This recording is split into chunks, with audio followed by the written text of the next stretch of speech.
La mañana del 29 de mayo de 1453, un hombre joven llamado Constantino XI recorrió las murallas de Constantinopla y le dijo a sus generales que moriría junto con la ciudad. No lo decía con dramatismo, lo decía con precisión. En menos de 6 horas, cada palabra suya se cumpliría, y una civilización que había resistido más de 1000 años se cerraría como un libro que nadie volvería a abrir de la misma manera.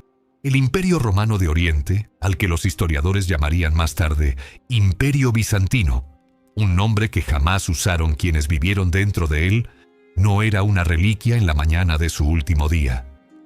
Estaba disminuido, sí, de manera catastrófica. El territorio que alguna vez se extendió desde Hispania hasta Mesopotamia se había contraído para 1453 a una sola ciudad. Constantinopla misma, junto con un puñado de pueblos costeros, era todo lo que quedaba de Roma. El emperador gobernaba una capital de quizás 50.000 habitantes, rodeada de murallas que encerraban vastas extensiones de tierra abandonada, huertos creciendo donde antes habían estado los foros, ovejas pastando entre las ruinas de los palacios imperiales. La gran ciudad llevaba décadas vaciándose por dentro, y todos los que vivían en ella entendían, en algún nivel, que habitaban la última habitación de algo enorme que ya había caído casi por completo. Lo que hace notable aquel último día no es su tragedia, aunque la tragedia es real, sino su especificidad. A diferencia de muchos derrumbes históricos que se disuelven en la ambigüedad, la caída de Constantinopla está documentada con una precisión inusual. Fuentes griegas, italianas, turcas y serbias describen las mismas horas desde ángulos distintos y coinciden en lo suficiente como para construir una imagen coherente. Lo que preservan no es leyenda, es granular, contradictorio, humano y verdadero. Una parte de la riqueza documental se explica porque Constantinopla, en sus últimos años, seguía siendo el hogar de una comunidad cosmopolita de mercaderes, diplomáticos y eclesiásticos de todo el Mediterráneo, cada uno manteniendo sus propios registros, cada uno escribiendo cartas a sus ciudades de origen. El bailo veneciano tenía sus despachos. Los mercaderes genoveses redactaban crónicas. El clero y los eruditos griegos llevaban diarios. Incluso dentro del campamento otomano, los cronistas observaban y registraban. La ciudad moría, pero moría ante testigos, y esos testigos discrepaban en suficientes detalles como para confirmar que ninguno de ellos estaba simplemente inventando una historia. Sus contradicciones son, paradójicamente, la mejor prueba de que el núcleo de lo que describen ocurrió de verdad. El asedio otomano llevaba activo desde principios de abril de ese año. El sultán Mehmed II, que tenía 21 años, había llegado a las afueras de las murallas con una fuerza que las fuentes contemporáneas estimaban entre 80.000 y 100.000 soldados, acompañada de una flota que sellaba los accesos marítimos a la ciudad. Los números en las fuentes medievales siempre exigen cautela, pero incluso las estimaciones más conservadoras resultaban aplastantes. Constantino podía reunir apenas 7.000 defensores. Una cifra que el historiador florentino Giacomo Tetaldi y otros registraron con una precisión que sugiere que era de conocimiento común dentro de las murallas. 7.000 contra 80.000, defendiendo 22 kilómetros de antiguas fortificaciones. Durante casi 2 meses, los defensores habían resistido. Las grandes murallas teodosias, construidas en el siglo V y jamás tomadas desde el exterior, habían absorbido todo lo que Mehmed lanzó contra ellas. Su enorme cañón, uno de los mayores ingenios de artillería que el mundo había visto, diseñado y posiblemente construido por un ingeniero húngaro llamado Urbano, había agrietado y derrumbado secciones del muro exterior, pero los defensores reparaban las brechas de noche, llenando los huecos con madera y escombros, y sostenían la línea al amanecer. El cañón en sí era una maravilla tecnológica que aterrorizaba a los defensores no solo por lo que destruía, sino por el sonido que producía. Los relatos contemporáneos describen el estruendo de sus disparos como audible a kilómetros de distancia. Un trueno concusivo capaz de derribar hombres de las murallas y de hacer temblar la ciudad entera. Pero el ruido y el daño estructural, por repetidos que fueran, no bastaban para quebrar a unos defensores disciplinados que sabían que cada amanecer sin asalto final era un día más que el sitio había fracasado. La ciudad había sobrevivido a asedios antes. Había sobrevivido a los ávaros, a los persas, a los árabes e incluso, en un episodio catastrófico anterior, a los soldados de la Cuarta Cruzada. Había gente dentro de Constantinopla en mayo de 1453 que aún creía o intentaba creer que también sobreviviría a este. Constantino no era una de ellas, o al menos sus acciones en las semanas finales sugieren que había dejado atrás la pregunta de la supervivencia y se encontraba en algo más austero. Durante los años anteriores había enviado desesperados llamamientos a Europa Occidental en busca de ayuda militar. El Papa había hecho promesas. Venecia había enviado una pequeña flota que llegó demasiado tarde para tener importancia estratégica. Génova había enviado a un ingeniero militar llamado Giovanni Giustiniani Longo, con 700 soldados, y Giustiniani había demostrado ser el defensor más eficaz de las murallas, manteniendo la sección central durante semanas de asalto sostenido. Pero la gran intervención occidental que Constantino había esperado nunca se materializó. La disputa teológica entre el catolicismo romano y la ortodoxia oriental, concretamente, una unión de las iglesias firmada en Florencia en 1439, y luego ampliamente rechazada por la población ortodoxa de Constantinopla, había envenenado el ambiente político hasta hacer imposible cualquier rescate coordinado. Un noble bizantino llamado Loukas Notaras supuestamente dijo que prefería ver el turbante del sultán en Constantinopla que el sombrero cardenalicio de Roma. Si pronunció exactamente esas palabras, es debatido, pero el sentimiento que representaba era real y estaba muy extendido. Sí que Constantino había quedado, en gran medida, a cargo de defender un imperio agonizante con una fuerza esquelética, una población fracturada y unas murallas que por primera vez en su historia estaban siendo devoradas por la artillería. En la noche del 28 de mayo, la noche anterior al asalto final, hizo algo que las fuentes documentan con un cuidado inusual. Convocó un último acto en la iglesia de Santa Sofía. Era en parte servicio religioso, en parte despedida. Clérigos ortodoxos y católicos oficiaron juntos en lo que fue descrito como un momento de unidad ecuménica nacido enteramente de la desesperación. El emperador asistió. Sus generales asistieron. Soldados y civiles se agolparon en la inmensa nave bajo la gran cúpula. Algunas fuentes describen llantos. Constantino, según el cronista griego Georgios Esfrancés, que estuvo presente y escribiría más tarde unas memorias de esos sucesos, se dirigió a la asamblea con un discurso que reconocía lo que se avecinaba. La redacción exacta que preserva Esfrancés ha sido cuestionada por los historiadores, ya que los cronistas antiguos y medievales reconstruían habitualmente los discursos para que reflejaran lo que parecía retóricamente apropiado antes que lo literalmente dicho. Pero la sustancia de lo que comunicó Constantino es consistente en varias fuentes. Sabía que el asalto final era inminente, creía que la muerte era el desenlace probable y eligió quedarse. Tras el oficio, Constantino recorrió a caballo las murallas. Habló con sus comandantes en los distintos puntos de defensa. Lo que dijo en esas conversaciones es más difícil de documentar con precisión, pero el acto en sí está registrado. Fue visto. Estuvo presente. En las últimas horas antes de que comenzara el asalto, el emperador se movió por su ciudad disminuida como un hombre que ya había hecho las paces con lo que venía y empleaba el tiempo que le restaba en asegurarse de que otros pudieran ver en él ese sosiego. El asalto comenzó en las primeras horas del 29 de mayo. Antes del amanecer, en torno a la 1 o las 2 de la madrugada según la mayoría de las fuentes, Mehmed había ordenado un ataque sostenido en oleadas sucesivas diseñado para agotar progresivamente a los defensores. Las primeras oleadas eran tropas irregulares, hombres que la doctrina militar otomana del periodo utilizaba para desgastar al enemigo antes de comprometer a las élites genízaras.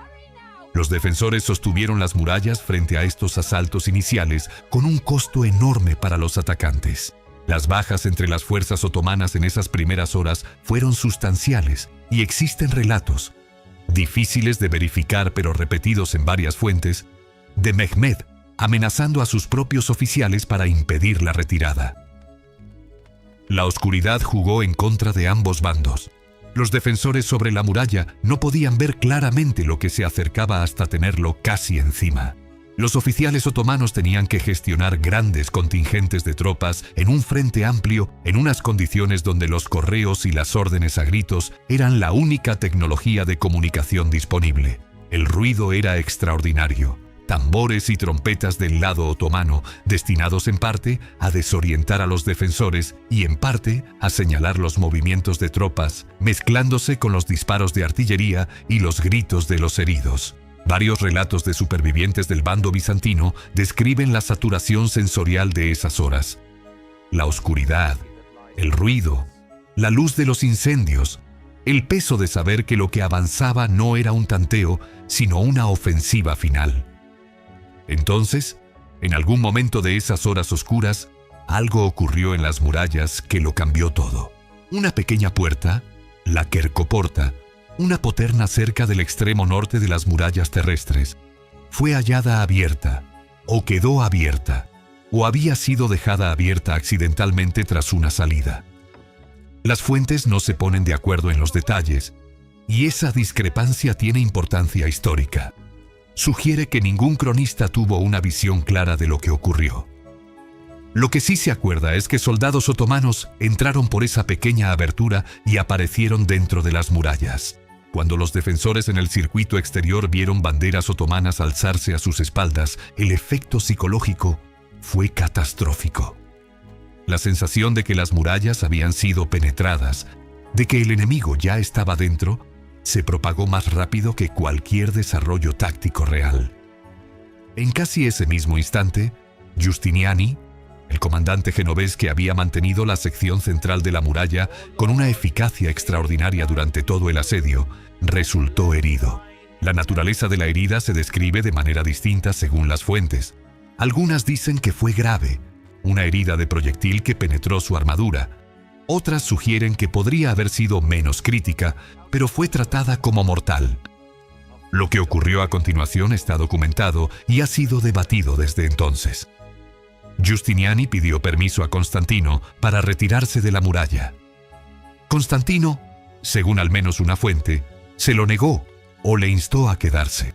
Giustiniani se retiró de todos modos, transportado hacia el puerto. Sus soldados, al ver a su comandante abandonar la muralla, se desbandaron.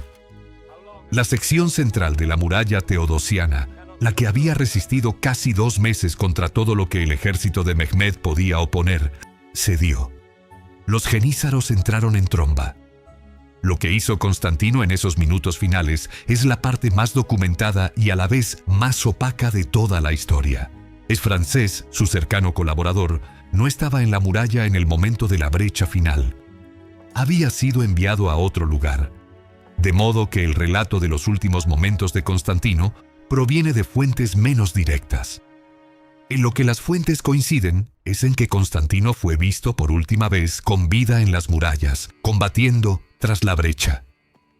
Se quitó sus insignias imperiales, su manto púrpura, los atributos de su cargo, para no ser identificado de inmediato. Combatió como un soldado común. Este detalle aparece en suficientes fuentes independientes como para considerarlo históricamente probable y no meramente simbólico. Nunca fue presentado ningún cuerpo que pudiera ser identificado de manera concluyente como el de Constantino XI. Mehmed, que tenía todos los motivos políticos para exhibir el cadáver del último emperador romano como prueba de su conquista, aparentemente no pudo localizarlo con certeza. Algunos relatos posteriores afirman que un cuerpo fue identificado por las botas púrpuras, el calzado imperial, pero la identificación nunca fue definitiva. Constantino desapareció en el derrumbe de su ciudad, que es quizás el final más romano que le estaba disponible y quizás el que eligió cuando les dijo a sus generales que moriría junto a las murallas. La ciudad cayó en las horas que siguieron. Mehmed entró en Constantinopla en la tarde del 29 de mayo. Cabalgó hasta Santa Sofía, que durante casi 1000 años había sido la mayor iglesia de la cristiandad, y permaneció en su interior en silencio un tiempo antes de ordenar su conversión en mezquita. Las imágenes en mosaico de Cristo y los santos no fueron destruidas de inmediato. Fueron cubiertas con yeso, conservadas bajo él durante siglos, algunas aún presentes hoy. El saqueo de la ciudad duró 3 días, como era costumbre según las convenciones militares de la época, para una ciudad tomada por asalto en lugar de rendida. Los comerciantes venecianos y genoveses que sobrevivieron negociaron acuerdos con Mehmed y pudieron continuar operando en la ciudad. La población griega, disminuida y traumatizada, permaneció. Las consecuencias que irradiaron desde aquel día se extendieron por el mundo de maneras que los historiadores siguen trazando. Miles de eruditos griegos, muchos de ellos cargando manuscritos del mundo antiguo, llevaban décadas abandonando Constantinopla a medida que crecía la presión otomana. Su migración a Italia había estado alimentando lo que hoy llamamos el Renacimiento. Textos de Platón, Aristóteles y cientos de otros escritores antiguos llegando a Florencia, Venecia y Roma en manos de hombres capaces de leer el griego original. Eruditos como Manuel Crisoloras habían llegado a Florencia ya desde los años 1390 y habían comenzado a enseñar griego a humanistas italianos ávidos de acceso directo a las fuentes antiguas. La caída de Constantinopla aceleró esa dispersión, enviando más eruditos y más manuscritos hacia el oeste, profundizando la recuperación del saber clásico que ya estaba transformando la vida intelectual europea. Bibliotecas que habían preservado textos a lo largo de los largos siglos del Mediterráneo medieval, textos que existían en Constantinopla en copias a veces milenarias, llegaron a Occidente en manos de refugiados que comprendían que lo que portaban era irreemplazable. La captura otomana de Constantinopla también perturbó, aunque no destruyó de inmediato, las rutas comerciales terrestres que conectaban Europa con Asia. La presión económica que esto generó en las décadas siguientes empujó a los estados marítimos ibéricos, Portugal primero, luego Castilla y Aragón, a invertir con mayor decisión en la exploración oceánica. Los portugueses ya llevaban tiempo avanzando por la costa africana. 40 años después de la muerte de Constantino, Vasco de Gama doblaría el Cabo de Buena Esperanza. 60 años después, Colón llegaría a América. La conexión entre la caída de Constantinopla y la apertura del mundo atlántico no es una cadena causal simple, pero sí es una conexión real, que opera a través de presiones económicas y políticas que los historiadores han rastreado con cuidado. Para el mundo hispánico, ese hilo es especialmente concreto. La ruta que acabó con el dominio del Mediterráneo oriental condujo directamente a las carabelas que cruzaron el Atlántico. Lo que no sobrevivió al 29 de mayo de 1453 fue el hilo institucional continuo que conectaba al Imperio Romano tardío con el mundo. El Estado romano oriental había mantenido el derecho romano, las estructuras administrativas romanas y una ideología imperial romana durante 1100 años después de la caída del Imperio de Occidente en 476. Había servido como custodio de una determinada concepción de la civilización, no siempre funcionando bien, no siempre a la altura de sus propios ideales, pero continua. Esa continuidad terminó con la desaparición de Constantino XI en el combate junto a las murallas. Las últimas palabras documentadas que se le atribuyen, en las fuentes más cercanas a los hechos, no eran profecía ni lamentación. Eran operativas. Estaba diciéndoles a sus comandantes dónde resistir, pidiendo informes sobre las murallas, tomando las decisiones que toma un comandante cuando la situación todavía, técnicamente, no está perdida. Lo que hace que esas palabras tengan tanto peso a través de los siglos no es su contenido, sino su contexto. Un hombre con pleno conocimiento de lo que se avecinaba, que elige hablar en el lenguaje de alguien que todavía tiene trabajo por hacer. Ese impulso, seguir trabajando, seguir resistiendo, hasta el momento en que resistir ya no es físicamente posible, no es exclusivo de Constantino. Pero muy pocas personas han sostenido algo tan grande, ni lo han soltado tan completamente. En el momento exacto en que soltarlo, se volvió inevitable. El Imperio Romano no terminó con un discurso. Terminó con un hombre que se quitó su manto púrpura, tomó una espada y simplemente no fue encontrado después. Hay cosas que terminan sin anunciarse. Solo se reconocen como finales desde la distancia, por personas que están en el futuro y miran hacia atrás, hacia una mañana de mayo en que las murallas cedieron por fin y algo que había persistido durante 11 siglos dejó silenciosamente de existir.